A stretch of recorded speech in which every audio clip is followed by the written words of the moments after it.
History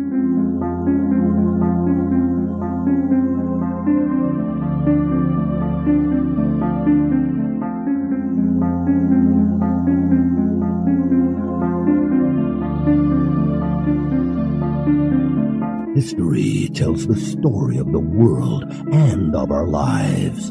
Sometimes that history goes bump in the night.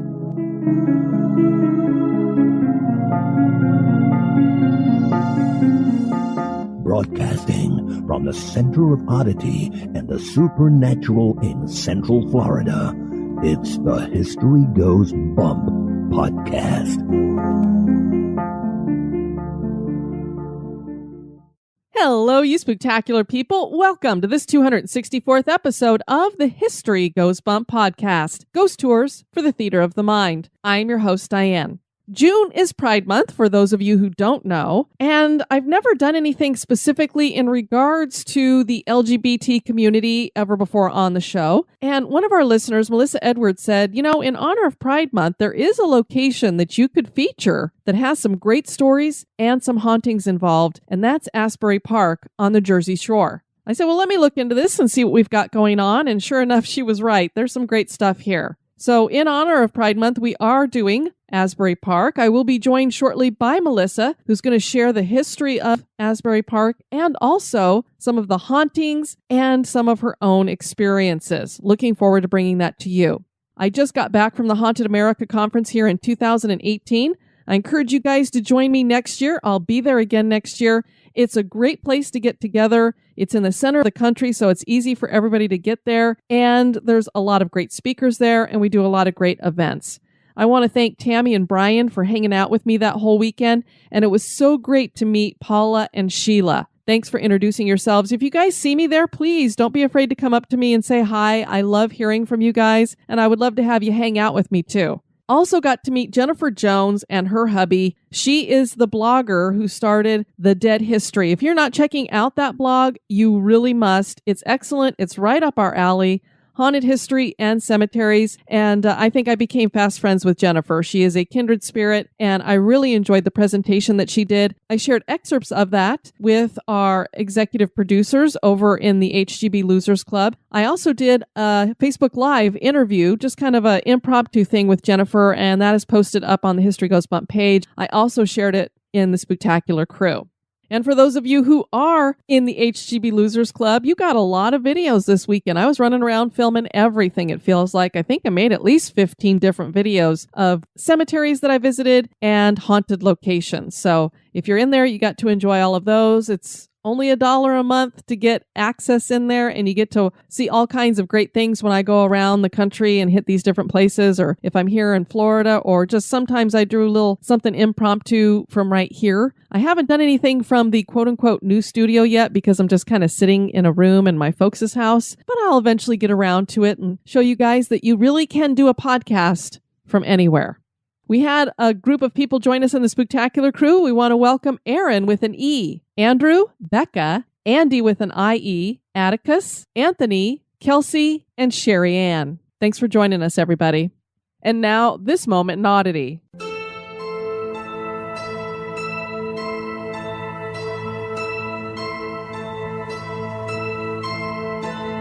In July of 1807, Napoleon decided he wanted to celebrate the signing of the treaties of Tilsit with a rabbit hunt. The treaty ended the war between the French Empire and Imperial Russia. The job of organizing the hunt fell to his chief of staff, Alexandre Berthier. Berthier collected a group of hundreds of rabbits and invited the military's biggest brass to an outdoor luncheon followed by the hunt. The rabbits were kept in cages along the grassy field. When Napoleon announced that he was ready to begin the hunt, the bunnies were released. The hunt was on. But it wasn't on for Napoleon and his band of merry military men. It was on for the rabbits. Rather than fleeing for their lives, the pack of bunnies turned on their aggressors. The main target was the emperor himself. The pack of bunnies swarmed his legs and started to climb up his jacket. The little furballs started attacking other members of the party, and despite the men's best efforts to beat back the demonic bunny horde with cropped sticks and muskets, the attack would not stop. Retreat was called, and Napoleon ran to the safety of his carriage. The rabbits continued after him and started to breach the carriage. This called for a full-on retreat. Napoleon's carriage pulled away and the bunny attack stopped. Apparently, the issue was that Berthier had bought farm rabbits rather than capturing wild ones, and these tamer rabbits associated people with food instead of danger.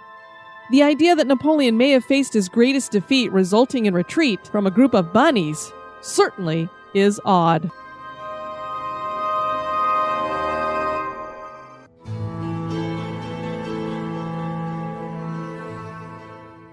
You're not afraid of a little ghost, are you? And now, this month in history.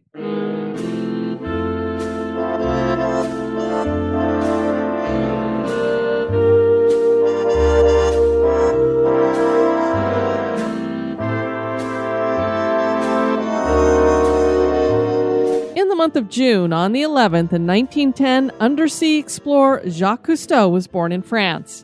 He graduated from France's Naval Academy in 1933 and was commissioned a second lieutenant. Cousteau served in World War II as a gunnery officer and later joined the French Resistance, where he did espionage work, which eventually saw him awarded the Legion of Honor for that espionage work. He began conducting experiments with underwater filmmaking during World War II. He loved the ocean and underwater diving. In 1943, Cousteau and French engineer Émile Grignon developed the first fully automatic compressed air aqua lung, which was a scuba apparatus. Cousteau also helped to invent underwater cameras and the diving saucer, which was an easily maneuverable small submarine for seafloor exploration. He is best known for his Emmy Award-winning television series, The Undersea World of Jacques Cousteau, which premiered in the U.S. in 1968. He died in 1997 from a heart attack.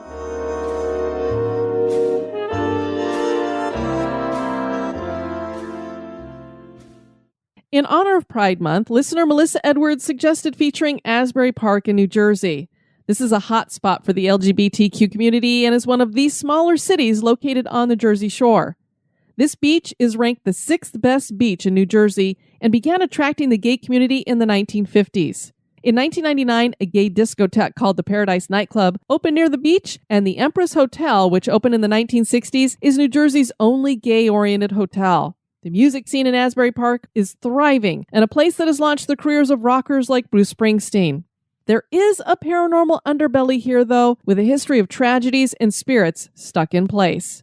Join me and Melissa as we share the history and hauntings of New Jersey's Asbury Park. Hey, Melissa, I'm so excited to have you join me. It's a pleasure. Thank you so much. Well, thank you for suggesting this because it hadn't even occurred to me to do something that would be in honor of Pride Month. And then I thought, well, let me go see what's going on with this Asbury Park. You know, sometimes people tell me that it's a really good location because there's some haunting stuff and there's really nothing there. And then I started looking up stuff and I'm like, it's got all kinds of great stories. Oh my God, it's funny because when I first said it, I was like, what do? I was like, and I was just talking to my best friend on the phone and I was like, I could fill hours worth of stories with creepy things and about all the strange and weird happenings in the history of this place. I was like, I think that's why it's endeared me so much to it. I mean, I had my bridal shower in the Paramount Theater.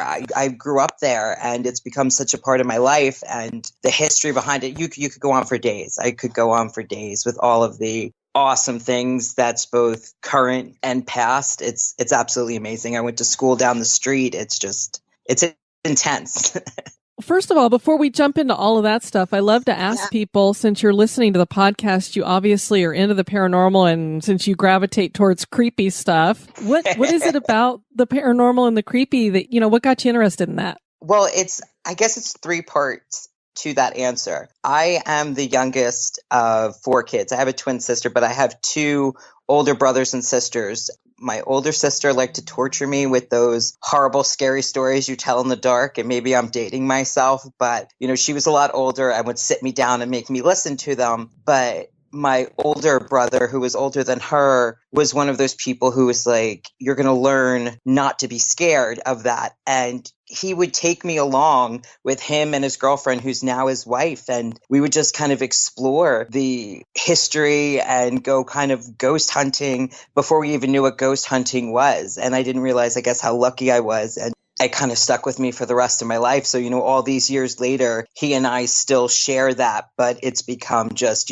one of my passions where I like the history of it and the haunting of it. And I'm going to find out both. You're a kindred spirit with me then, because that's exactly where I'm at. I want to know what the history is, because this place seems to be haunted, so why?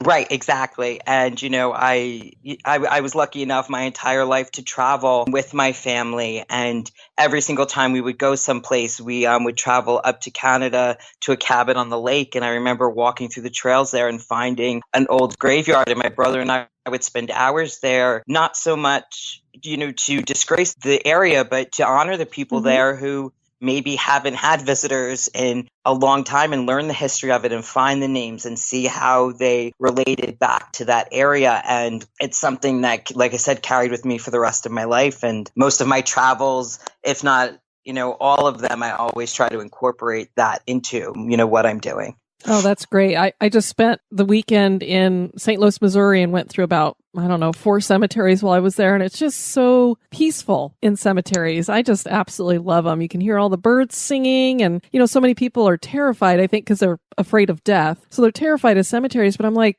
they're so peaceful and beautiful. And there's so much to look at and to experience. And like you said, it's so nice to go there because we don't think about it, but some of these people may never get visited. So when you're walking through there, they're probably like, wow, somebody's coming to visit for a change.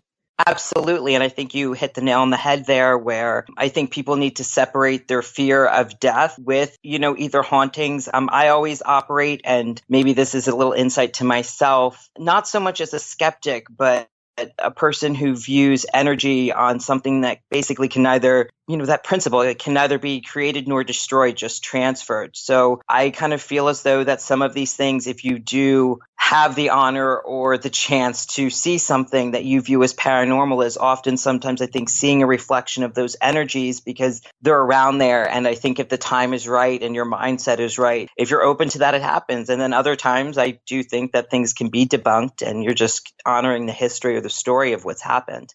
I get the feeling that if I was to ask you, what is a ghost, that would be your answer right there, is that it's some form of energy that continues to go on because, like you said, energy doesn't just go away. It just moves somewhere else. Absolutely. And yes, that's exactly what I would say. I think some of the fictions and maybe some more of the evil type spirits that you have, heard of, the demonics and things like that, I think that there may be some truth behind it. But at the same point in time, I think the blanket term ghost leads people to fear, and I don't think it's anything that really should be feared at all. No, and as I've said many times on the podcast, I have yet to have had a scary experience in relation to haunting type stuff. So I'm sure they're out there, and I've heard people who've had terrifying experiences, but so far for me, I haven't had anything like that. So I guess until I do, I'm going to be like you are.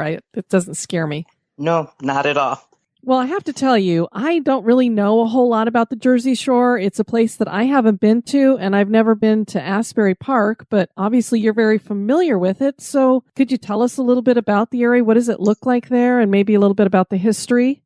Absolutely. Most of, as I call my mission, is to show people that the Jersey Shore just isn't, that show on MTV or, everyone, you say Bruce Springsteen and they immediately call to mind. Asbury Park is a beautiful small town right on the seaside of New Jersey, located in Monmouth County. We're about an hour south of New York City. It was established way back in 1871 by a broom manufacturer, and he bought the property for about $90,000. And the entire area really has always had that small town feel, but wanted to be a big city. A lot of the history of Asbury Park and the surrounding areas, Ocean Grove, Bradley Beach, and everything of that area is based on faith-based communities, mostly the Methodist Church. And that's actually how Asbury Park got its name. James Bradley named it after Francis Asbury, who was the first American bishop of the Methodist Church. And Asbury Park throughout history, like I said, from the 1800s on, has been progressive and innovative. Presidents, famous people all ventured there. And like I said, I don't know if it's a proximity to the ocean or where it was for transportation, whether it was by road or by rail. It drew visitors into the seaside. some of the amazing things as early as 1894, before he wrote The Red Badge of Courage, Stephen Crane lived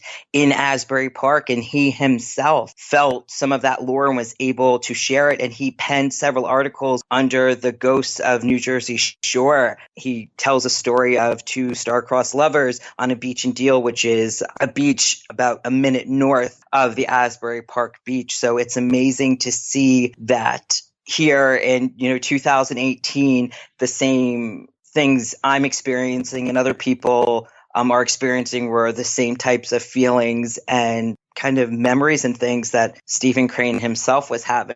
Can I just say I guess that I jumped. If my teacher had had me read Ghosts on the New Jersey Coast rather than The Red Badge of Courage, I would have been much happier. I mean, The Red Badge of Courage is a good book too, but I would have really liked the other one better. Or I guess they were articles totally he wrote. Agree. Yeah, they were articles he wrote, but no, I totally agree. And I think, it kind of shows me I have an obsession with the Christmas Carol. And I guess I didn't put two and two together until a later time that I even collect them, that the ghost story, I think, is what drew me to really love Dickens and things of that nature. So I can definitely appreciate that. Yeah, like I said, the history goes on. If you fast forward to the 1920s, the buildings that still stand there today, the Paramount Theater, the Convention Hall, the Berkeley Carteret Hotel, were all of these huge, glorious buildings that the construction started. Like we had mentioned, starting as early as the 1950s, Asbury Park became a haven for the LGBT community. And obviously, at that time, it wasn't something that is as celebrated and as accepted as it is today. And throughout history, like I said, from the 1950s on, Asbury Park has been a celebrated community for that. And that's something that's very close to me, even so much so Asbury Park has one of the gay hotels, is what they call it. It's the Empress Hotel. They have the Paradise Nightclub. And the community in and of itself was actually saved by a lot of the members of this community coming in, redoing the Victorian style homes and restoring a lot of the things, because in 1970, unfortunately, after basically falling prey to some of the economic downturns from the 60s on, race riots broke out, and a lot of those historic and poignant buildings were lost. And it's communities like this that brought it back to much of its former glory, and is somewhere where people can still come to today and experience a lot of the same grandeur of the 20s, the 30s, the 40s. I think that's great. And this is a place, too, that I didn't realize was kind of set up almost like Coney Island, with having the amusement parks that were there, too. Oh, absolutely. It was amazing. There was a carousel. It actually ended up being broken down and sold to parts. And if memory serves me right, still operates in South Carolina now. And my adopted grandmother actually tells me the story where you would grab the golden rings off the top. Oh, neat. And there was a roller coaster that went out the roof of one building in the amusement center.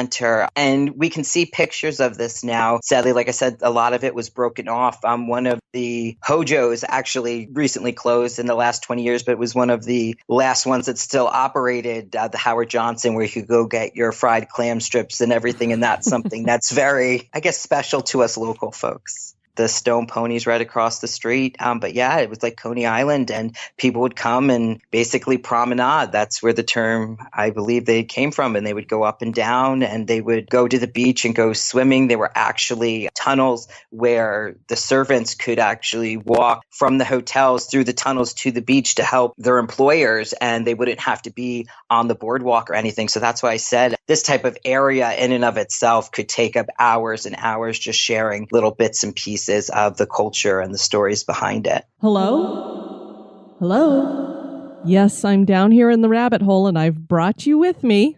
When we talk about the amusement parks that are here at Asbury Park, we need to talk about the man who created them and a little bit about the history there. So I'm going to take you down a little rabbit hole here. One of the things that tourists got to enjoy were steeplechase amusements that were built in 1880 by Coney Island impresario George C. Tilley.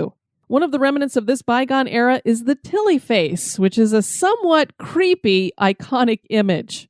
Tilley is a large male face with a really broad smile and black period-styled hair. He's the mascot of Asbury Park. His origins can be traced back to Coney Island and is said to be based on George's brother, Edward. No one knows for sure if the face is supposed to represent a leering sexual face or just a fun smile. I leave that up to you to decide, but either way, it still is really creepy.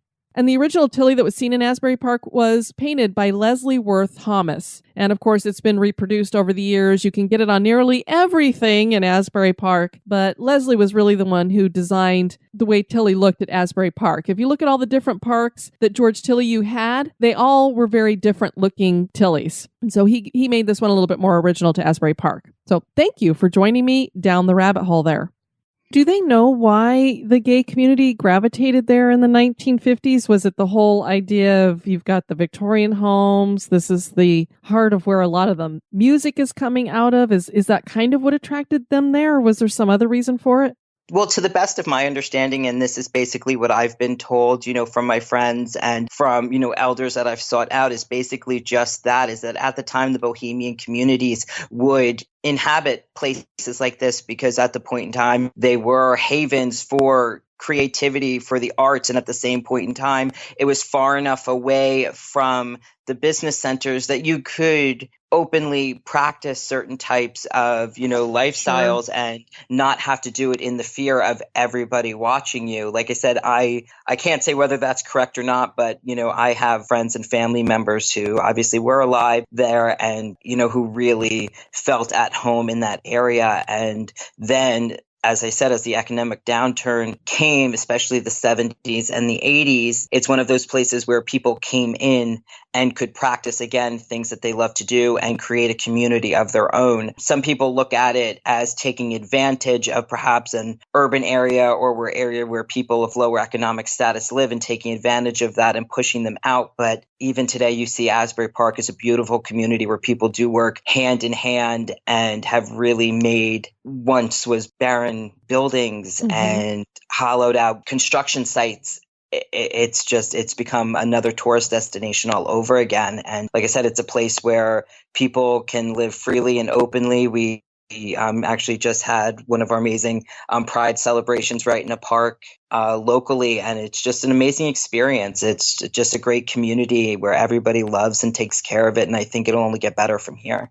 People probably think I know a lot about the history of the gay community, and I actually don't. So it's kind of sad that I don't know a lot of my own history there. But just listening to you talk about the timing and how people would gravitate towards certain areas, I get the feeling that it was the same almost timing and the same kind of feel for San Francisco. You've also got Providence in Massachusetts, which is more for the lesbian community. And it seems like they all started to do that at about the same time. And I'm wondering if it was this whole kind of safety in numbers. We found an area that's derelict and it needs somebody to love it and take care of it, and people don't want to really go into that area, so we can call it our own, make it our own. So I kind of get the feeling that that's what's happened here with Asbury Park too, is that nobody wants this place. It's derelict. By the time you get into the 70s, they want to demolish most of the buildings there, so nobody's really going to mess with us if we decide to make this our community.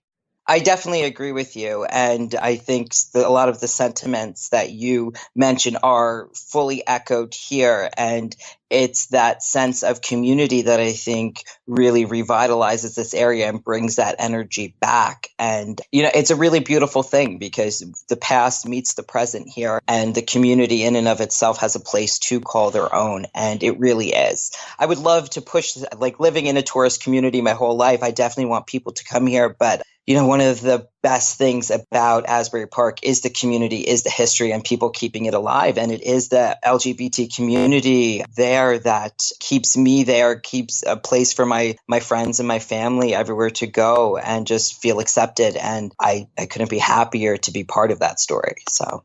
Well, you had mentioned Bruce Springsteen earlier, and I talked a little bit about how there was a big music scene here, and there's a lot of musical history here. You got the convention hall and the casino there that was built back in the 1920s, and I don't know if you could talk a little bit about some of the big names that came through back then and then who we've had come through now. It's just amazing, the music that has come out of Asbury Park, and anybody who knows a little bit about Bruce Springsteen, I think they know that it holds a special place in his heart.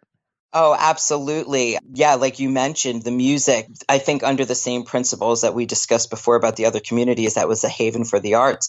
Some of the biggest names, Bon Jovi, Bruce Springsteen, some of those just really enriched the culture here. The Stone Pony, you can still go there today. It's just a glorious area, and he'll pop up sometimes too, which is great. E Street is a real street in Belmar, only a few miles down the boardwalk. Like I said, Bon Jovi, he himself has a restaurant in the area too. It's a community that just keeps on giving back. Authors, artists, up and down the boardwalk. Even now, you'll see these quaint little shops and everything of just everybody who celebrates the area. One of my favorite pictures that I have in my home is actually Johnny Cash sitting in the garden of the Berkeley Carteret Hotel, crossing his legs, eating cake. It may not have been his most proud moment, but again, just to show you some of the culture and kind of life that is in this area. There's the convention hall has tried to really maintain a lot of its heyday glory. At one point in time, it was actually condemned, and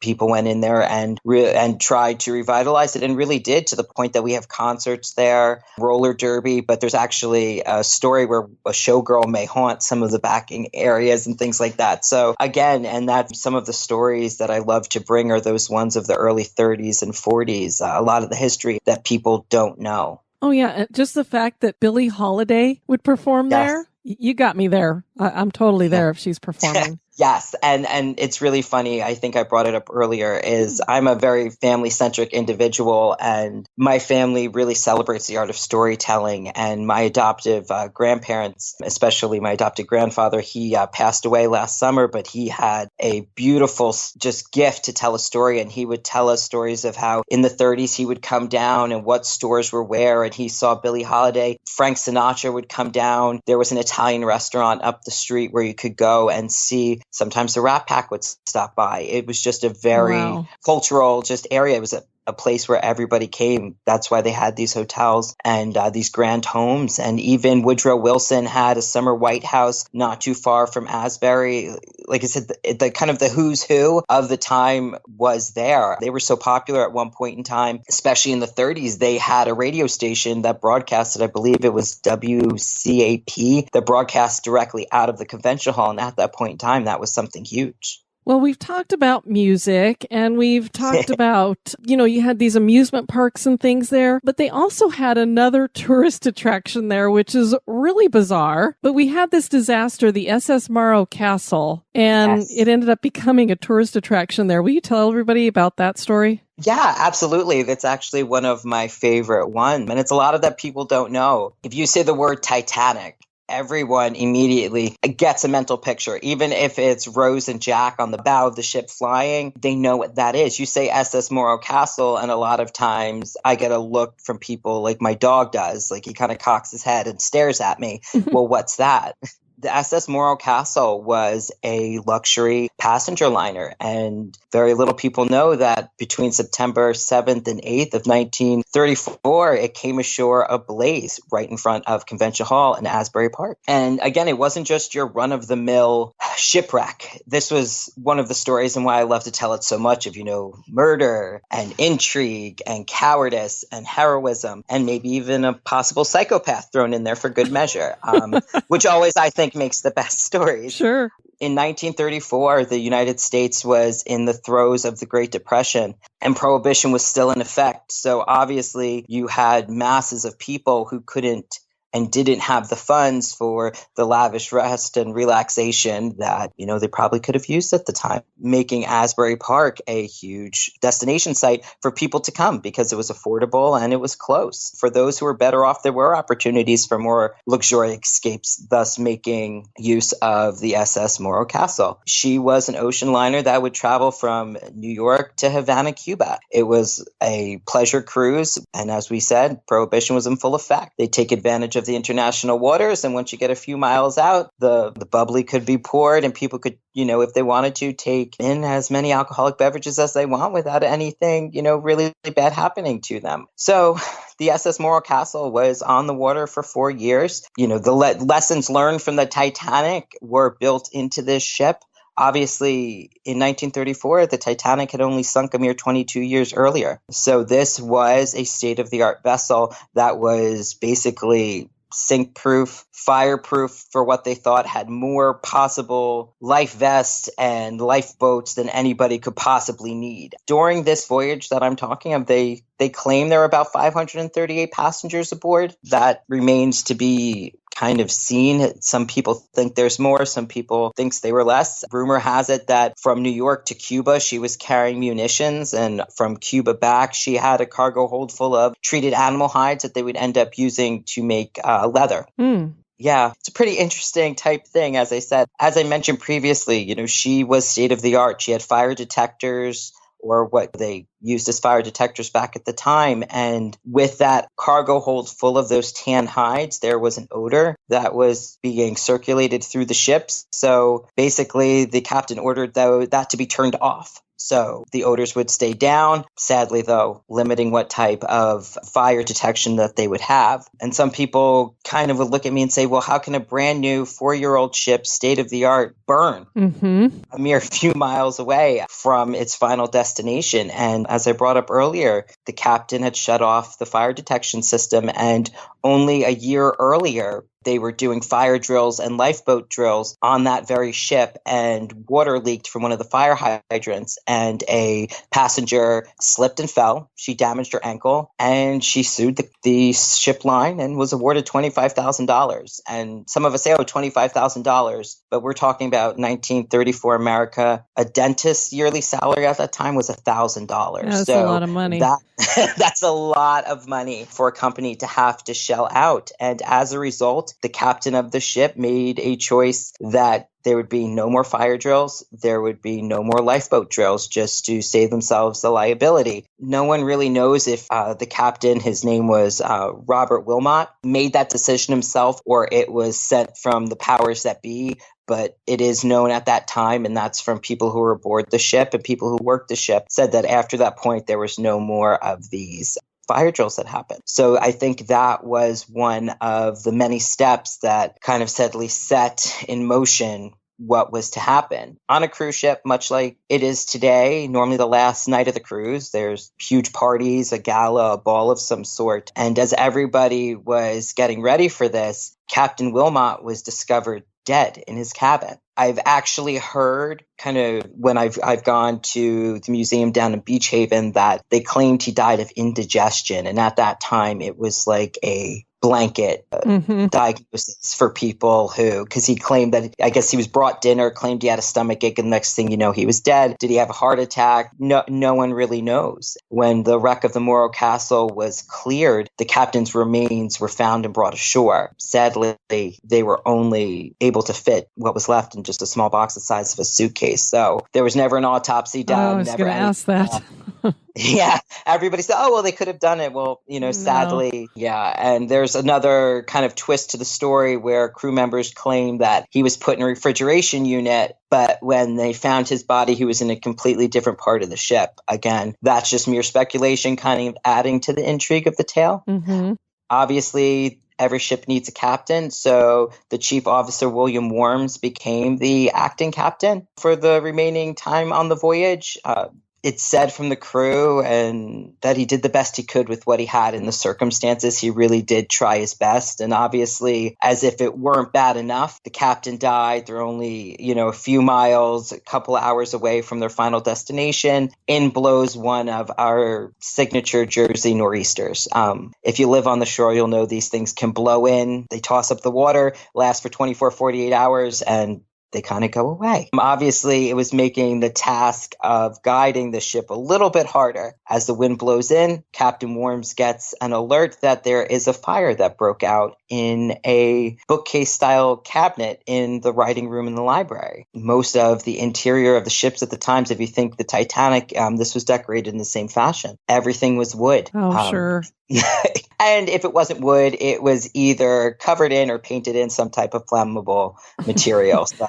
But it's non-flammable, right? The ship can't burn. It's a fireproof ship, but they would paint it and cover it in oil-based lacquer or something that had terribly flammable alcohols to it. Underestimating the size of this blaze, Worms sends a couple guys to go deal with it, puts out what is the visible forms of fire, not realizing that this fire has already taken hold in lower levels of the ship, and then thus catches everything else on fire. Like I mentioned previously, it was customary at the time, one of the duties of the ship's staff was to paint. They would either be painting the decks or be painting the sides of the ship. They'd start at the stern and go to the bow. They'd finish there and they'd go back and forth with this thick oil-based paint. Like I said, we can kind of see where this is going. Not responding and not having the fire detection system would end up being one of the things that led to the demise. It just caught fire and it ravaged the whole entire ship. It basically got to the point where the ship's staff would run through just screaming at people to put on your life jackets, hurry up.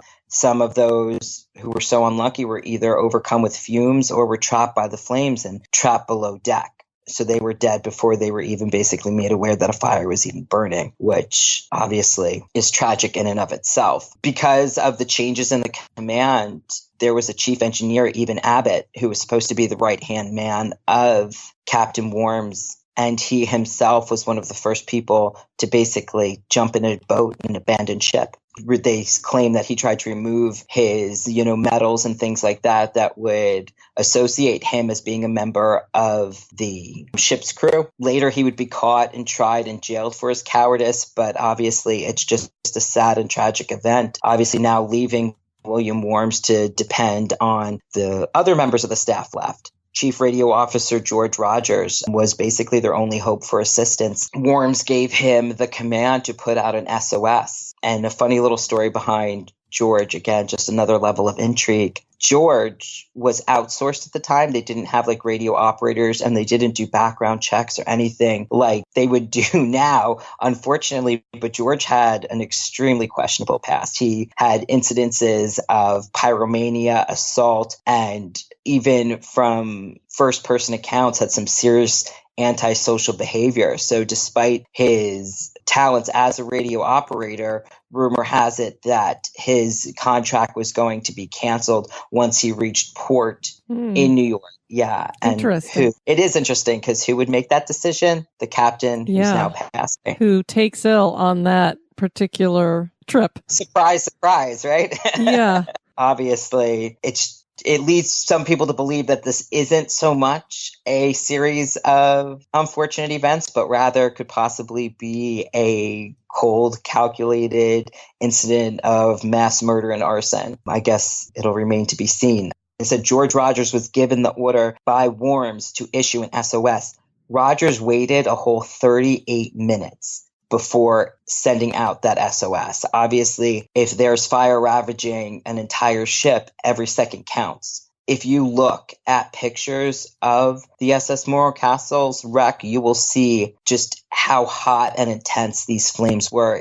It twisted metal, it melted the paint right off the sides of the ships, it warped the deck. So it's really sad to think that there'd be no reason for him to withhold contacting authorities for help. So it just makes you really question what his motives really were. I looked at a picture of Rogers and he almost reminded me of seeing the serial killer's picture where he was a clown and then they showed you his regular face. There's just something inherently off about the way that again, like I said, that's probably a very ignorant comment on my point, but it was just one of those things where I just got a bad feeling if you didn't tell me. Yeah. He looked shady. Exactly. So this ship, after it catches fire, basically beaches itself right near Asbury Park. How do they turn this into a tourist attraction? Well, it's like you said, is that it basically for miles it drifted. They attempted to tow it. The tow line snapped. It beaches right here. It's still on fire. And at that time, like I said, it's 1934. People are looking for things to do. And this is something. This is really, imagine a, 500 some odd foot long ship, almost to the point you could feel the heat from the fire just standing on the beach. And it's insane. Because once the engine stopped working, they couldn't pump water to put any of the fire. So the only choice that you had was to let it burn. And the crew, like I said, at one point was given the order to abandon ship. The deck was so hot, their shoes would melt to the deck. So the only choice you had was to jump off. And given the nor'easter, one of the things that actually drove the public to the beach was that the authorities couldn't get out to help them. So local fishermen and local businessmen took it upon themselves to go out in their own boats. There's actually this one boat called the Paramount, which was led by the Bogan family. The Bogan family still has marinas and boat and fishing style businesses out of Brielle. They saved 67 people. And this was, I think, one of those incidents too, where the community came out to support everyone. They actually say that there was a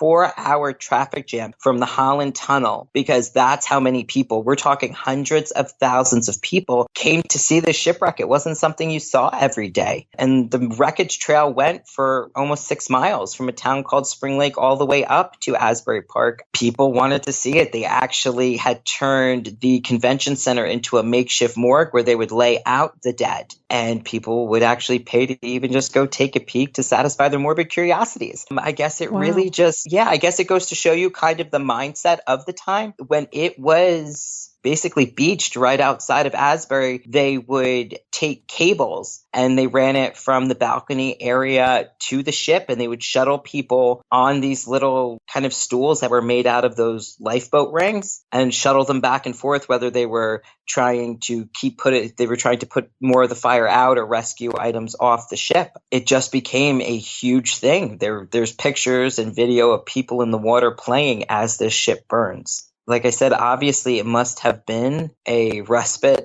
from the seriousness of, I guess, the current goings on, but it was the end of the tourist season and it still brought tons of money and tons of people into Asbury Park. They actually say that Jersey's known for its jug handles, and there's a horrible traffic circle about a mile west of the shore, and they say that it's because of the Morro Castle that they had to build this Asbury Circle basically to funnel people in, because that's how many people, wanted to see this. And the town tried to cut a deal with Shipline to keep it there. So people could just come seeing it. They wanted to see it. I think it goes to show you that people's obsession with the macabre and the unknown is timeless. It's not just today. It basically stayed there until those hides that we spoke of started to rot, and the stench just became so bad they ended up just having to take it away because it was ruining the rest of the tourists' experience on the beach. I don't think anybody would really want to spend their time bathing in the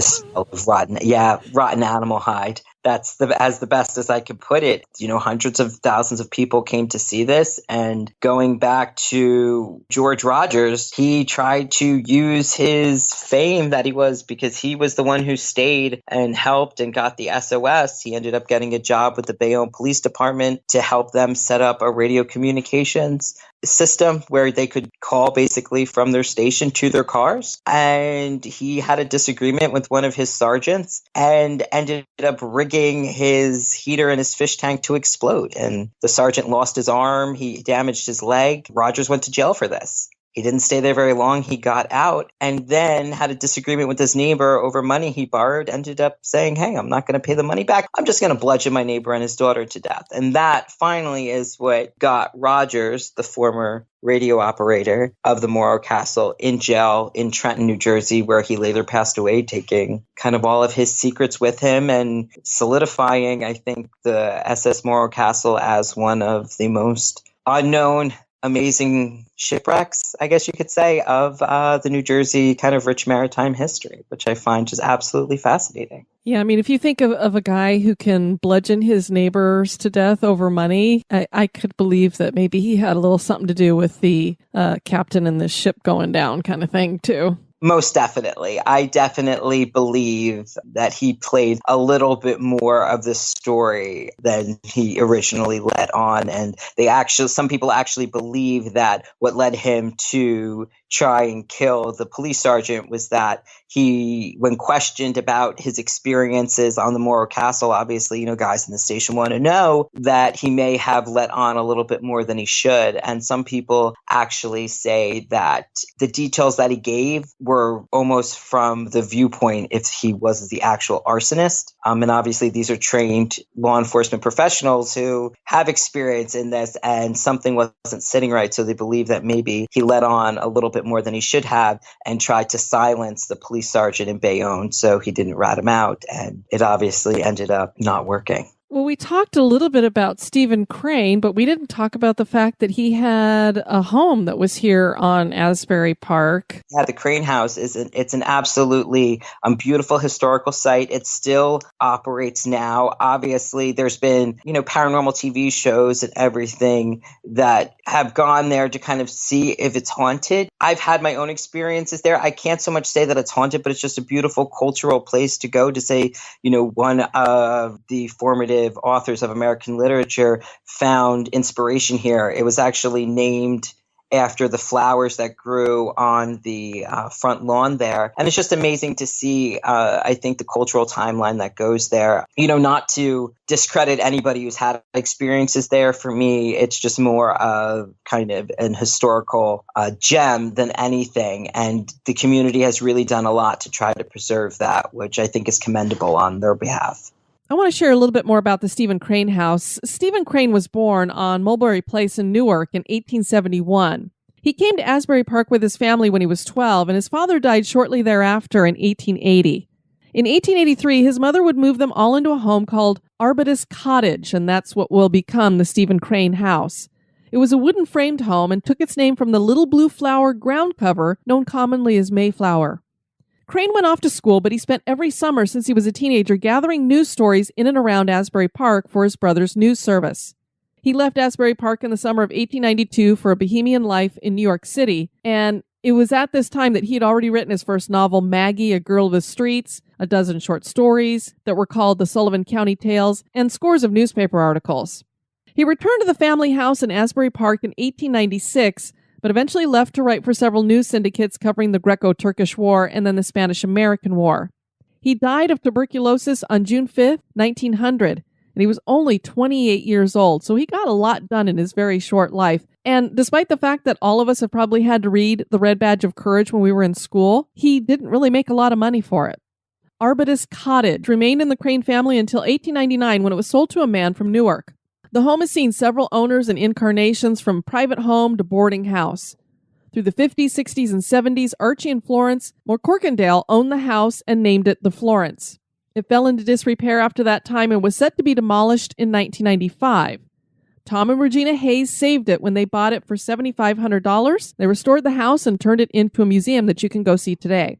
Now, as Melissa said, the house is reputed to be haunted, and TV's Ghost Hunters has even investigated the location. Grant and Jason recorded what sounded like disembodied singing during their 2010 visit. People who visited the house claim to see full-bodied apparitions and to hear ghostly voices, mostly of children laughing or crying. There are also claims that a poltergeist is here, and it has been known to hit visitors on the head with fireplace tools. That's not very nice. A legend claims that a woman lived in the house alone and allegedly went mad in the dilapidated house. People said that the spirits made her go crazy.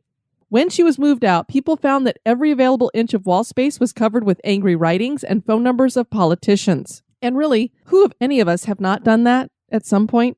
It is in this room that a disembodied voice has been heard saying hello more than once. And Kathy Kelly wrote in Asbury Park's Ghosts and Legends, the third story of the house, currently unfinished and uninsulated attic storage space, had actually been used as some rather sad living quarters for later residents of the fated hotel, and rumors have long circulated of deaths that have occurred up there. One of the most often told stories of the Crane House is of a ghostly woman who's been seen gazing from the window of the attic tower. The carriage house is also said to be haunted. Workmen tell stories of feeling threatened by mysterious falling objects while working in there. A visitor claimed to see a full-bodied apparition brandishing a gun once. Doors have mysteriously opened and closed on their own in both houses, and are found to be either locked or unlocked without anybody remembering having done either to the doors. Chairs scrape across floors in the middle of the night, pictures fall off walls, and a cat that has lived in the house has been intrigued by an antique closet door that's creaked open when she stopped and stared at it. So we got some stuff going on at this house. The Paramount Theater, you had mentioned that. Can you tell us a little bit about that? Well, the Paramount Theater is actually attached somewhat to Convention Hall. So Okay. if you're walking down the boardwalk towards the north end of the beach, you will actually go into like this beautiful arcade area. Convention hall is to your right, the Paramount's to your left. I personally was lucky enough to have my bridal shower up in the balcony area of there. And again, there's actually a local paranormal store run by a woman named Kathy Kelly. She's a brilliant woman. She has done great things for the community. She conducts ghost tours there, and there's actually a story that goes with that location where the chair will fall down or somebody's sitting in there. When you go in there, it almost has a carnival feel to it, in my opinion, and there's definitely some weird ambiance, especially if you're walking there either alone late at night. Think, marble floors, velvet seat cushions. It's just a place, like I said, that's had so much life in it. I wouldn't be surprised if pieces have been absorbed into the literal fabric of that theater, because I myself have had experiences there where things have dropped when they shouldn't, or you just get that eerie feeling that you're going to hear shoes clicking behind you shortly. But again, like I said, I think with an area that's experienced so much, I wouldn't be surprised, and having so much culture there. It's just a gorgeous, historical piece that we're lucky to have. And we still have shows there today, concerts and everything. It's a smaller venue, but it's really kind of an architectural gem as well as a hub for paranormal activity, in my opinion. So you yourself have experienced stuff there?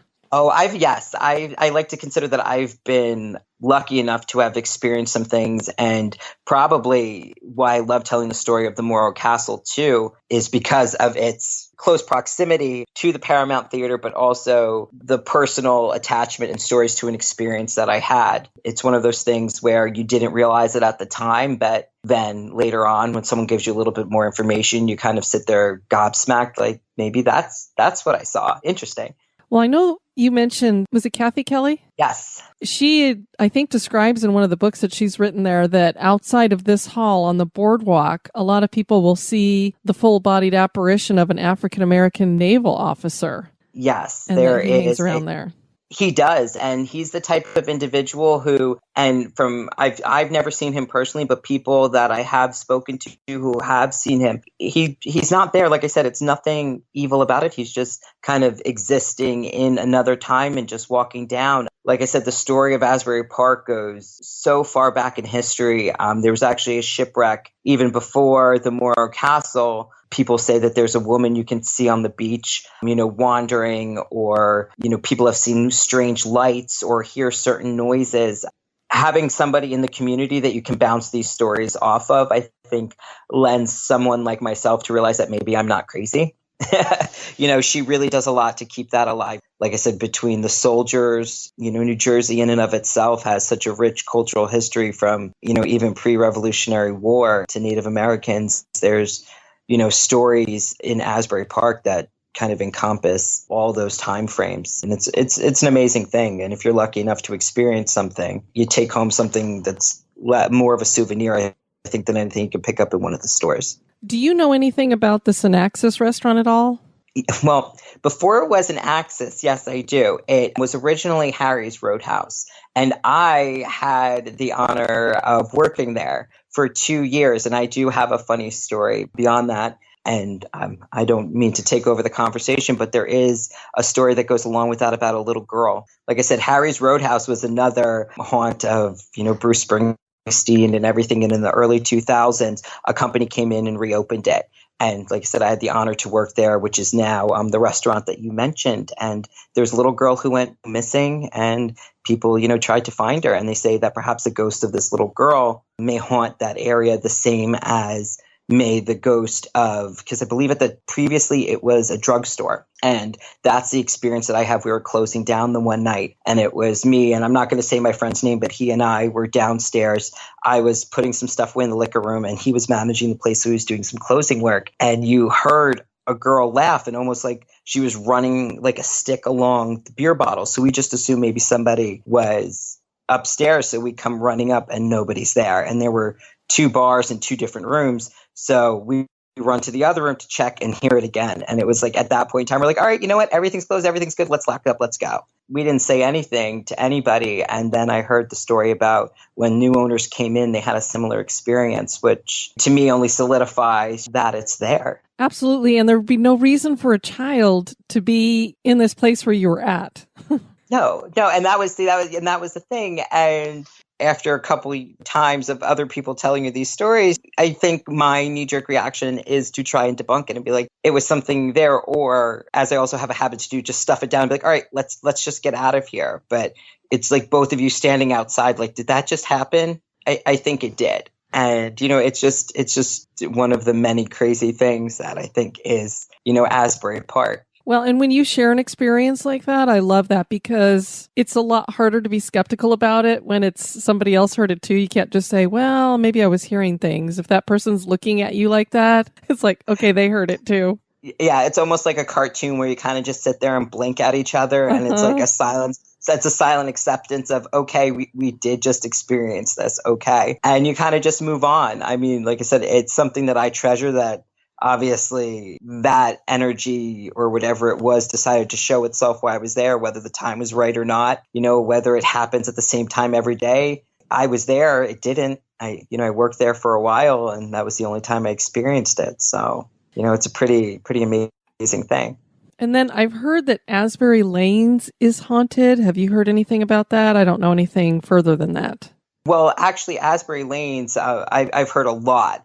Again, it's just what you think. It's actually was shut down for a while and recently just reopened. And my biggest fear is when construction takes place, all hell breaks loose. Prior to this, like I said, it was an old style bowling lanes. There was a bar in there, a stage in the middle of the lanes. And I've had so many of my friends and people who have worked there, tell me the pins will knock themselves over. The worst thing is in the bathroom. You do get strange vibes from there. And this was before I was really even told the story of there. It's just some place like you don't want to go into by yourself. And like I said, it has a history spanning back. And, I have a friend who had an experience where she swore to God she saw a guy who was dressed like he was from Hell's Angels in the women's bathroom. And she's like, and I looked around the bar. I was like, well, nobody's here. There are so many stories that have to do with that. But like I said, every single story I hear isn't menacing. It's almost like we're getting the opportunity to view into a time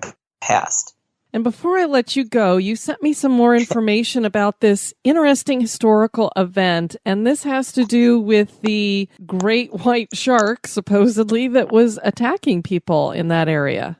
Yes, this is my favorite story ever. I have a phobia of sharks, but at the same point in time, a healthy respect for sharks. In the summer of 1912 was some people call it the summer of red. There's so many different things where there was a series of 5 shark attacks along the Jersey Shore. And some people say, although producers deny it, that it was indeed the attacks that motivated the author of Jaws or the movie producers of Jaws, just in our home area. I'm starting down in Beach Haven, another attack occurring in Spring Lake, and then more attacks occurring further north and actually surprisingly inland, a couple miles in a brackish creek, Matawan Creek. It's actually an area where I live now, and I pass on my train going into the city to work every day over it, where the final 3 attacks occurred, where sadly a few youths lost their lives, as well as a man who dove in to try to save them. And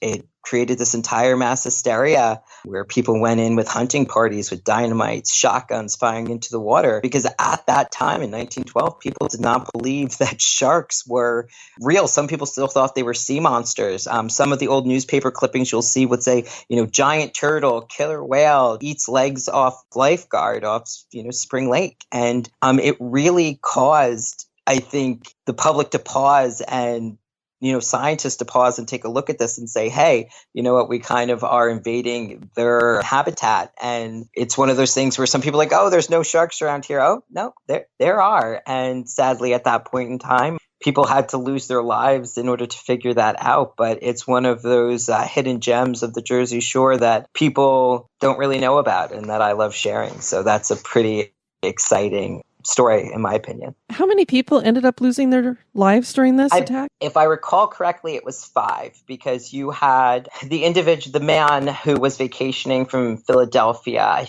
think his name was Charles, down in Beach Haven. He went out swimming, and originally they thought he was, I think, calling for his dog. And when the lifeguards went to go finally pull him out, they saw that his entire leg had been bitten off. They bring him across the street to a hotel where sadly, he died, but the public there was no outcry because no one really knew what was happening. And then a few days later, a bellhop from the SS and Sussex Hotel in Spring Lake went out for a swim after his shift was over. Sadly was again attacked by a shark, but to this point had both of his legs basically bitten clean off and died in the lifeboat on his way to the shore. And again, this was one of the hottest summers on record, and a record number of people were coming in from the cities to go and swim at the ocean and cool off and, kind of just enjoy all the summer had to offer. And the authorities didn't really know what to do at the time, and they didn't really warn bathers, hey, stay away from the beach or anything like that. And then, like I said, the final set of attacks that took place were unheard of. People didn't think sharks could go inland, and the next set of attacks actually happened in a place, like I said, Matawan Creek, which is a couple miles inland. And the story goes that a ship captain for a steamboat, I believe, saw what he claimed to be an 8-foot shark coming in and ran to tell everybody, and it was disregarded. Well, there was a young boy and his friends. They all went swimming off one of these steamboat docks.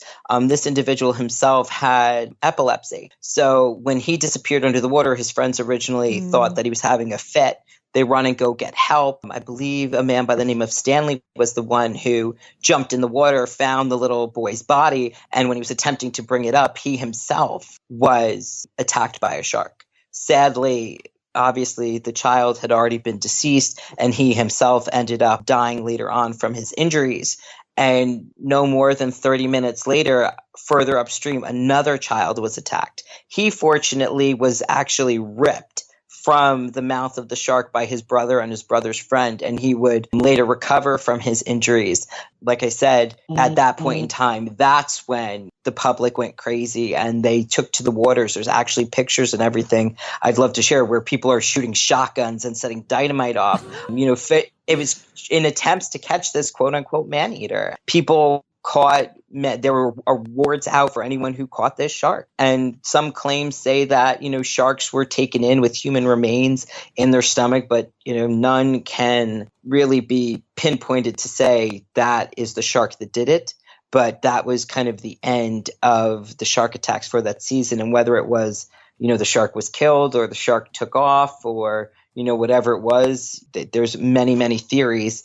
Even now, as science has progressed, it's thought that it maybe wasn't a great white shark after all. Perhaps it was a bull shark, because bull sharks have been found. I think they always say up the Mississippi River as far as Illinois. But again, that's science versus folklore. I think some people see great whites, think great whites, and think man-eater. But again, it may be a misconception fueled by the Jaws movie. Nobody really knows. But it's just a really fascinating story. Like I said, I think that some people have no idea it even happens. They come down to the Jersey Shore, hop in the ocean, not knowing that, back in 1912, they would try to put up gates and everything in an attempt to keep animals and fish out of the bathing areas. They would tie. Doesn't work with a shark. No, I don't think so. I think if he wants to get in, he will. And if you were to come down to Matawan now and try to find the area where this took place, you basically have to bushwhack to get there. It's almost something that I feel that people really try to hide happening because no one really wants to admit that they're in the water. Yeah, I've heard bits and pieces of that before. I think during Shark Week, they'll tell the story about that. And it just always blows my mind because you think you're inland, you're just jumping into this river area. You should be safe playing there as kids. And you don't expect to have your leg bitten off by a shark. No, absolutely not. And I think some people would think that it was one of those tales that your grandmother would tell you so you didn't do something stupid. But in the end, it really happened. It's one of those stories, like I said, that almost gives you a healthy fear of the ocean, that I'll respect you if you respect me, but, you can never turn your back on it because that's when it'll get you type thing. it's just one of those great American tales that I think people would actually be drawn to more if they shared it more. And, with things like Shark Week and everything, it just feeds, I think, the curiosity of people. And at least it feeds mine. It's the best week of the year, in my opinion. But I love it too. I'm crazy about sharks too, even though they do scare me a little bit. But I think maybe that's the type of, not to say adrenaline junkie, but the reason why I'm interested in the paranormal and things like this is because I like those things that kind of get my heart racing a little bit, but at the same point in time, I have a healthy respect for. Absolutely. Is there anything that we haven't gotten to that you wanted to share still? One of the things, and I don't know if it has really anything to do with anything, but a personal experience of mine, like I said, is the reason I think why the story of the Morro Castle is endeared to me so much is that when I was back in high school, my friends and I were out on the beach one day, probably when we shouldn't have been, watching one of those summer storms. One of our friends got the car and we were out there and, we got brave and went down on the beach. And this was on the north end. And at that time, there's like a senior tower and a treatment plant. So it was like one of those things where the kids went to go hang out. And it's one of those days where I saw something, I smelt something. And I even said to my friend, I was like, do you smell smoke? And he's like, I don't know.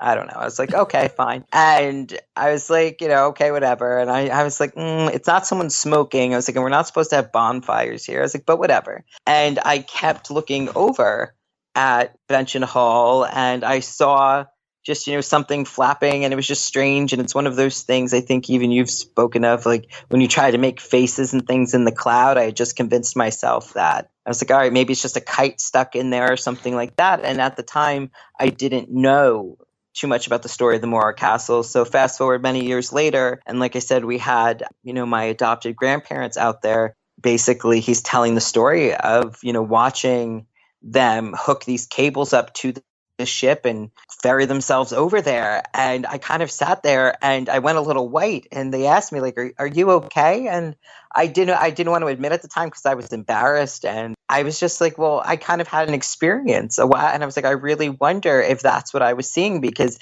in my head at the time, I was just saying, oh, it's something flapping in the wind. But I thought to myself, like, it just looked like someone was swinging from a swing or something like that from there, but it couldn't have been. And so it was, like I said, it's just one of those things where I think, it's the story that I'll always keep with me.